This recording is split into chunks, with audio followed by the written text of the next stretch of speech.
Adjustment entries जिसमें से हम आधे से ज्यादा कर चुके हैं, अभी आपको पता चल जाएगा, बट दो चार हैं जो हमने नहीं करी। पहली, क्लोजिंग स्टॉक।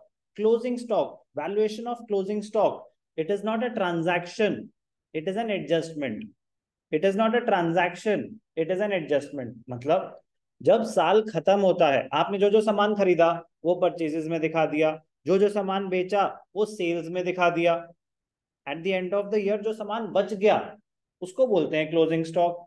तो वो कोई ट्रांजैक्शन थोड़ी ना है, वो तो आपकी कैलकुलेशन है, वो आपकी एडजस्टमेंट है। मैंने सामान खरीदा था 50 लाख रुपए का, तो मैंने परचेजेस दिखाई 50 लाख, सामान बिका भी, उसमें से 30 लाख का सामान बिक गया। जो बच गया, क्या वो करंट पीरियड का एक्सपेंस मानना चाहिए? वो तो यूज ही नहीं हुआ। एक्सपेंस की डेफिनेशन क्या कहती है? The benefit which gets exhausted during the year. तो जो सामान बच गया उसका बेनिफिट तो अभी एग्जॉस्ट ही नहीं हुआ, तो वो कैरी फॉरवर्ड करते हैं, नेक्स्ट ईयर कैरी फॉरवर्ड करते हैं। तो closing stock is the stock at the end of the year. Stock is also known as inventory. It is an asset for you, it is an asset for the business entity. क्यों asset है sir? क्योंकि सामान already खरीद चुके हो आप, पैसे already हो चुके हैं, अब बस ये बिकना बाकी है, ये आपको शॉर्ट पीरियड में रेवेन्यू जनरेट करके देगा। Purchases is an expense, stock is an asset. Entry क्या होती है? Closing stock account debited. Closing stock account debit क्यों हो रहा है? आपके एसेट्स बढ़ रहे हैं, आपके एसेट्स बढ़ रहे हैं। To trading account special entry है, adjustment entry. Closing stock account debited to trading account. Trading account, profit loss account, ये बनते ही कब है? At the time of finalization, at the time of summarizing the financial statements, preparation of financial statements at the end of the year. Trading account में credit side पे क्यों आ रहा है? क्योंकि उतने से आपके एक्सपेंसेस रिवर्स हो रहे हैं, एक तरह से क्या हो रहे हैं? उतने से एक्सपेंसेस रिवर्स हो रहे हैं। रिवर्स कैसे रिवर्स सर? बेटा आपने जो सामान खरीदा था, आपने तो 50 लाख का दिखाया था, तो परचेजेस में से माइनस नहीं हो रहा, लेकिन जो सामान बच गया उसको करंट पीरियड का एक्सपेंस नहीं माना जाता, तो उतना एक्सपेंस रिवर्स हो गया, वो एसेट्स में चला गया। कहाँ चला गया? एसेट्स में। ट्रेडिंग अकाउंट का नेचर क्या होता है? ट्रेडिंग अकाउंट का नेचर होता है, it is a nominal account, it is a nominal account. तो debit all expenses and losses, credit all incomes and gains। तो जो मेरा सामान बच गया वो मेरी इनकम है क्या? नहीं, वो मेरा बेसिकली खर्चा उतने से रिवर्सल है, इसीलिए जैसे कहते हैं ना डिक्रीज इन एक्सपेंस, उस वजह से क्रेडिट हो रहा है।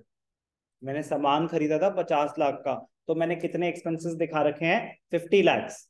उसमें से 20 लाख का सामान तो बच गया, तो क्या मेरा एक्चुअली उस साल 50 लाख का एक्सपेंस हुआ? कह रहे कुछ सामान तो बच गया ना, तो वो उसकी एडजस्टमेंट एंट्री होती है कि ट्रेडिंग अकाउंट में उसको क्रेडिट कर दो। तो क्लोजिंग स्टॉक की एक ही एंट्री है, closing stock account debited to trading account. Entry clear है? एक ही एंट्री है। ध्यान क्या देना है, कभी कभी आपको क्लोजिंग स्टॉक की दो वैल्यूज दे रखी होंगी, एक कॉस्ट प्राइस कि आपने कितने का खरीदा था, एक market price, net realisable value बोलते हैं कि आज की डेट में वो कितने का बिक रहा है। आपने खरीदा था 50,000 रुपए का और मार्केट में आज की डेट में उसका सेलिंग प्राइस है 70,000। तो क्वेश्चन आता है स्टॉक को कॉस्ट प्राइस पे दिखाना चाहिए या मार्केट प्राइस? आंसर है दोनों में से जो भी कम हो, जो भी दोनों में से कम हो। सर ये क्यों? अकाउंटिंग प्रिंसिपल की वजह से। कौन सा accounting principle?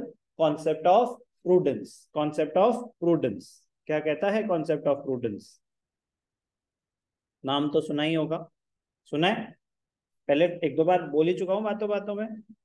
Concept of prudence और कंजर्वेटिज्म प्रिंसिपल क्या कहता है ये? Do not anticipate gains, do not anticipate gains, provide for all the possible losses. Do not anticipate gains, provide for all the possible losses. Do not anticipate gains, provide for all the possible losses। Concept of prudence. तो sir फिर इससे मतलब समझ नहीं आएगी closing stock का क्या लेना देना? Do not anticipate gains, provide for all the possible losses. आपने सामान खरीदा था 50,000 रुपए का, आज की डेट में उसकी वैल्यू 70,000 है, 70,000। अभी बिका है क्या? अभी बिका थोड़ी ना है। So do not anticipate gains. आप उसको 50,000 पे दिखाओ कि कम से कम इतने का तो बिक ही जाएगा। अगर आपने खरीदा 50 का और आज की रेट में उसकी वैल्यू चल रही है 40,000, तो प्रूडेंस क्या कहता है, उसको 40 पे दिखाओ। क्योंकि आप 50 पे दिखा रहे हो, आपको पता है उसकी मार्केट में वैल्यू गिर चुकी है, तो उसको ओवरस्टेट करके दिखाना सही नहीं होगा। तो stock should be valued at cost और market price, that is the net realisable value, which ever is less. दोनों में से जो भी कम है उस वैल्यू पे दिखाना चाहिए। ओके, क्लोजिंग स्टॉक इंपॉर्टेंट है, एंट्री सेम है, closing stock to trading account एक ही एंट्री है इसकी हमेशा।